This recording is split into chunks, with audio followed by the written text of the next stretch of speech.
We're live. We're live. We're live. Okay. Live TV. How are you guys doing today? We are back for another Bible reading and discussion. Yes, we are. We're on Acts still. We're meandering our way to the end. Acts 21, and we still got 7 chapters. For some reason, I only thought there was 24 chapters in Acts. There should be. They should have done some things. Yeah, some of these chapter divisions are just bad. But we just finished up a Chosen episode review, so if you haven't checked that out. A spirited discussion on that. We did. We actually, it's an episode we had some conflict with. Yeah, we did. And rightfully so. Yeah. But now we're in Acts chapter 21, and Paul is finishing up with his Ephesian elders as he Very interesting conversation. encouraged them, but also gave them some warnings and let them know, you guys got to watch out for some stuff. Because if trouble starts at the top, Yeah. that's the worst place it can start. And it can start and end with them. Yes. So, but now he's going to go on to Jerusalem. And The journey to Jerusalem. it's going to start as kind of like Jesus' ministry. It's Yeah, just he gonna, sets his face to Jerusalem. it's going to start getting a little more heated as he goes this way. So, Jerusalem's not going to go well. no. But he's been told that. And he's okay with that. He's okay with it. And he's willing to walk in danger anyway. He is.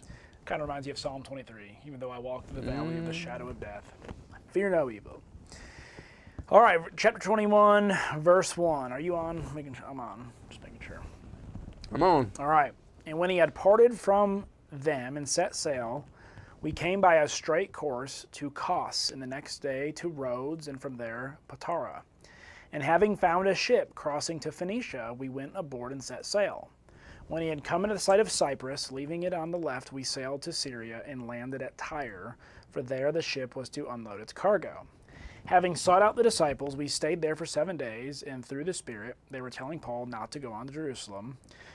When our days there were ended and departed, we went on our journey, and they all, with wives and children, accompanied us until we were outside the city. That's pretty powerful in itself. Yeah, they're all going out together.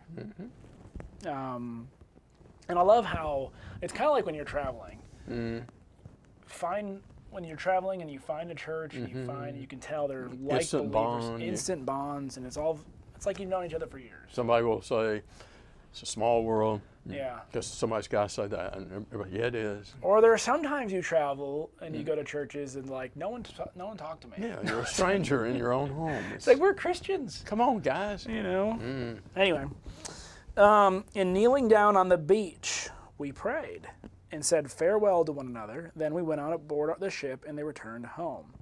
And just good Christian fellowship. That's it.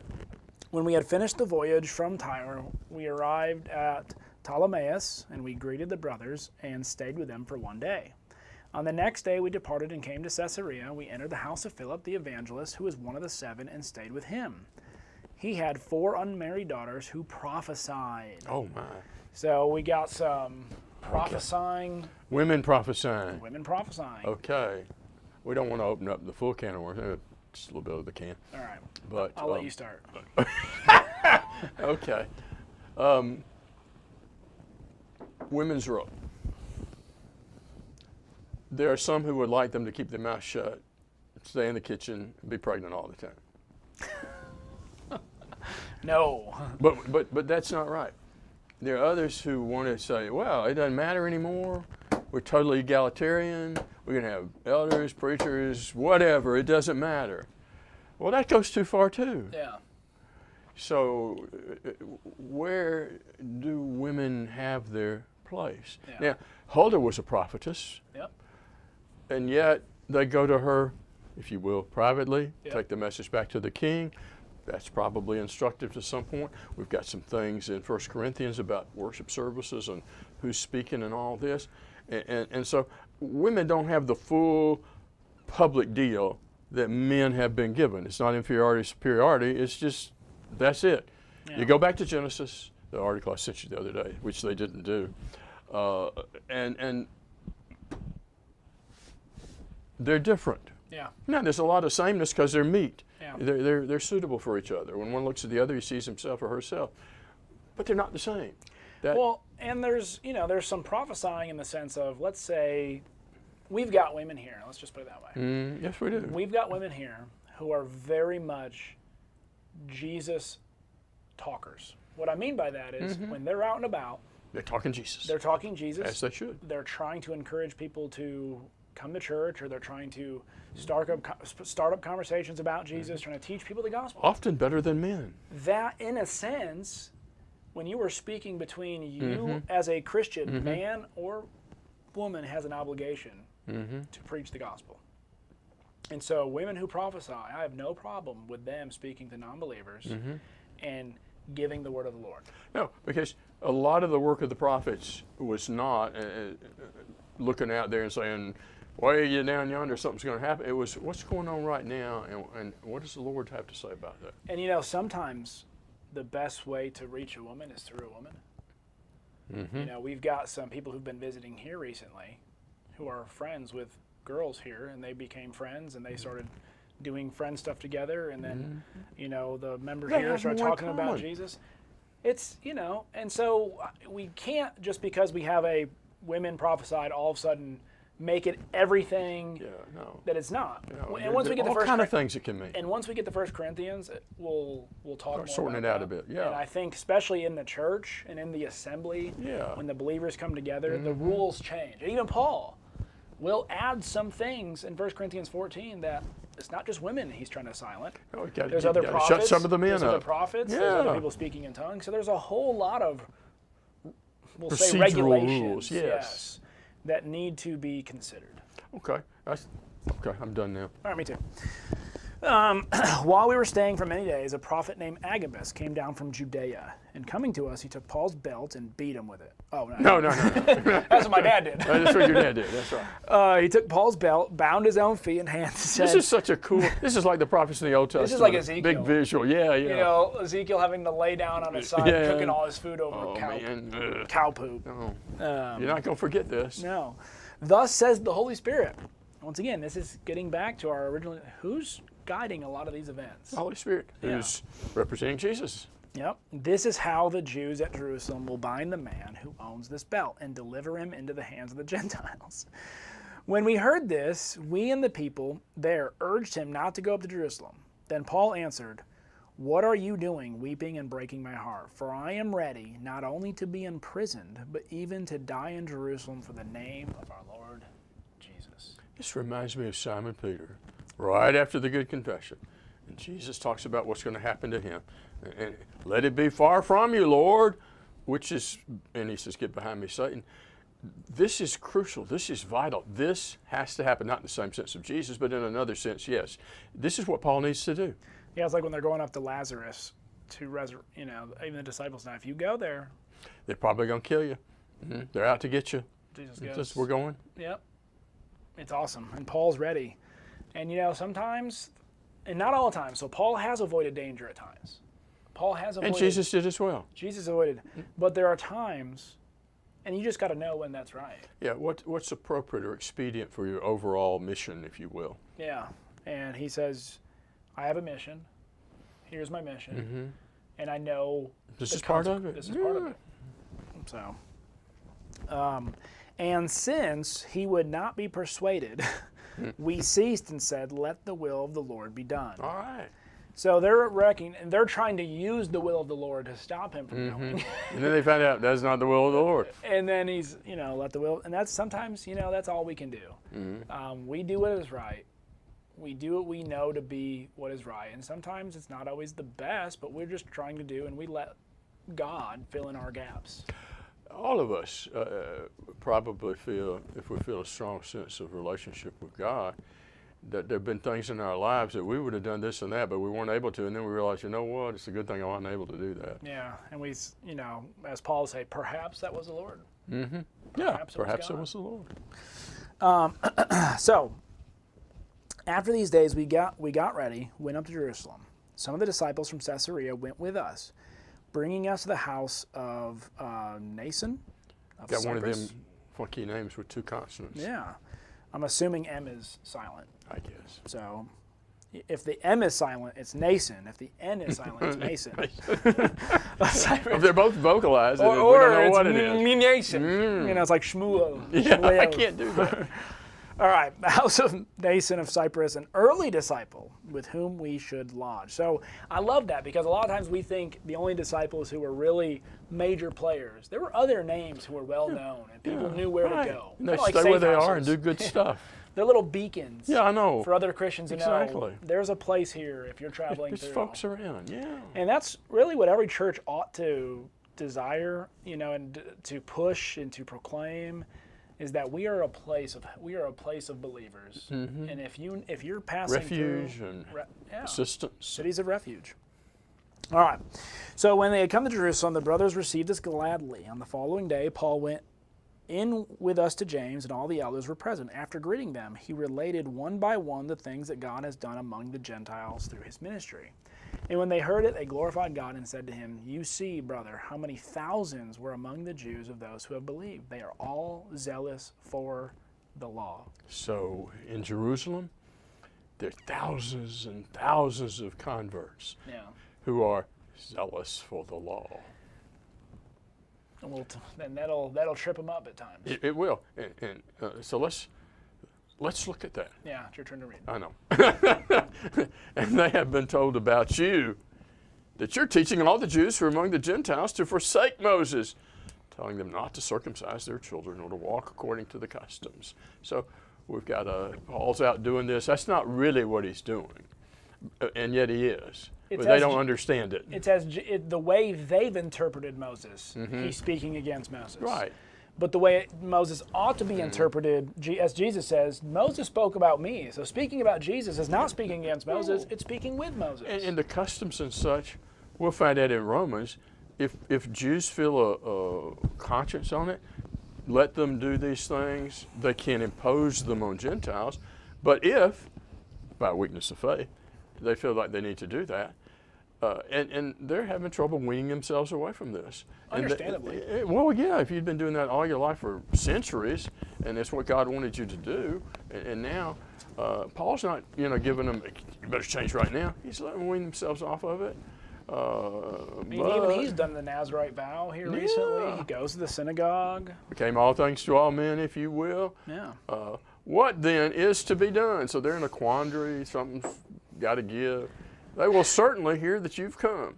Therefore, do this, what we tell you to do. We got a solution.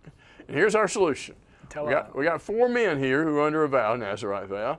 Take them and purify yourself along with them and pay their expenses so that they may shave their heads, and all will know that there's nothing to the things which they have been told about you. But that you yourself also walk orderly, keeping the law. So if we look at this, we can look at 2 different ways. Did he keep the law? Yes. Did he keep the law? No. In matters of judgment, in matters of transition, and things that weren't wrong in and of themselves, he's willing to incorporate those things. To those with the law became as one with law. To those without law as one without law. That's just smart. Yeah, it's like if you go into a foreign country and you look like an American tourist, you're going to get the American tourist reaction. Oh, yeah. I lived in New Zealand for 3 years. Let me tell you this. The typical American tourist is not well received. Yeah. But concerning the Gentiles who have believed, he wrote, having decided that they should abstain from meat sacrificed to idols, from blood, and from what is strangled, and from fornication. So he harkens back to chapter 15 that, okay, Gentiles, we got that. But they still hadn't made as many connections with Jews. And there are thousands of these people there. Then Paul took them in, and the next day, purifying himself along with them, went into the temple, giving notice of the completion of days of purification until the sacrifice was offered for each one of them. So this has been an amazingly great idea. It's going to turn out well, and everybody's going to accept Paul. Maybe not. It's funny when he actually, it's almost as if he's like, oh, let's try it your way. Okay. Yeah. Let's see how it turns out. Yeah, let's let Saul be a king for a while, and then we'll realize maybe David's better. When the 7 days were almost over, the Jews from Asia, oh, bless their hearts, these guys following him around all over the place, upon seeing him in the temple, began to stir up all the crowd, and they laid hands on him, crying out, "Men of Israel, come to our aid. This is the man who preaches to all men everywhere against our people and the law and this place. And besides, has even brought Greeks into the temple and has defiled the holy place. They're not above exaggerating and lying, are they? Sounds a whole lot like their predecessors Yeah. with Jesus. Isn't it odd that religious people somehow feel like they can exaggerate and lie in the name of religion and it's okay? Yeah, it's kind of like the holy war idea. You know, whatever it takes to make converts. Mm. You know, you're willing to break your own law. And that's kind of, you know, what Paul will say in Romans. You know, you teach people these things, but Yeah. you're not teaching yourselves. Yeah, And they don't. they don't. For they had previously seen Trophimus, the Ephesian, in the city with him, and they supposed Paul had brought him into the temple. Oh, well, okay, yeah. You really know what you're talking about, don't you? No. Then all the city was provoked, and the people rushed together, and taking hold of Paul, they dragged him out of the temple, and immediately the doors were shut while they were, this is quite a scene, trying to kill him. Report came up to the commander of the Roman cohort, who doesn't care for things like this, that all Jerusalem was in confusion. We don't want Caesar to hear about this, so he's going to have to do something. At once, he took along some soldiers and centurions, and he ran down to them, and they saw the commander and the soldiers. They stopped beating Paul. So their convictions only go as far as if Romans are there or not. Because they might get beat themselves. Well, they could be. Then the commander came up and took hold of him and ordered him to be bound with 2 chains and began asking who he was and what he had done. It's kind of like Jesus in a sense. But what have you done? And why are you people against you? But among the crowd, some were shouting one thing and some another. And when he could not find out the facts, again, sort of like Jesus, because of the uproar, he ordered him to be brought into the barracks because the Jews aren't going to go there. When he got to the stairs, he was carried by the soldiers because of the violence of the mob. For the multitude of the people kept following him, shouting, "Away with him!"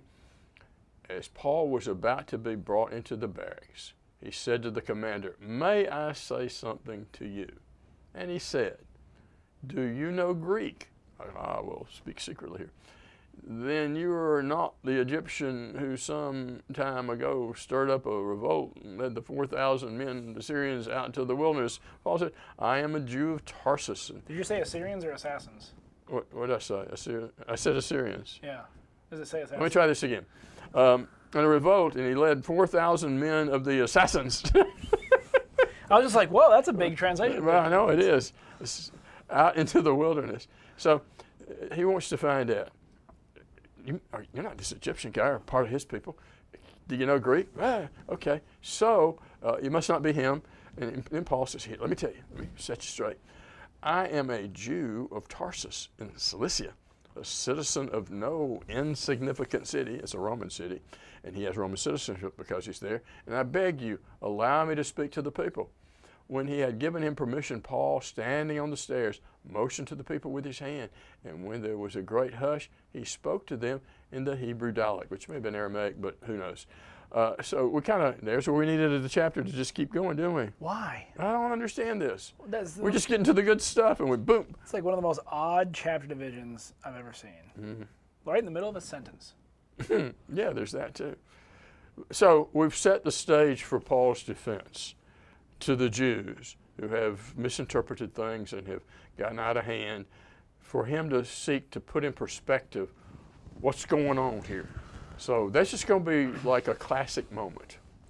Paul is holding himself with such dignity, though he's being reviled, though he's being accused of things he didn't do. And because let's say if he started fighting back like some of us would start fighting back, and start name calling back, and this soldier probably would have had no time to listen to him they'd have whacked and give him the opportunity to then all the people who were just about trying to kill him, he's now able to address. Yes. And he has a love enough for them, what he's about to say. And that's far more important than having some back and forth, back and forth, back and forth. That accomplishes nothing. It accomplishes nothing. So Paul impresses me, as do a lot of the biblical characters.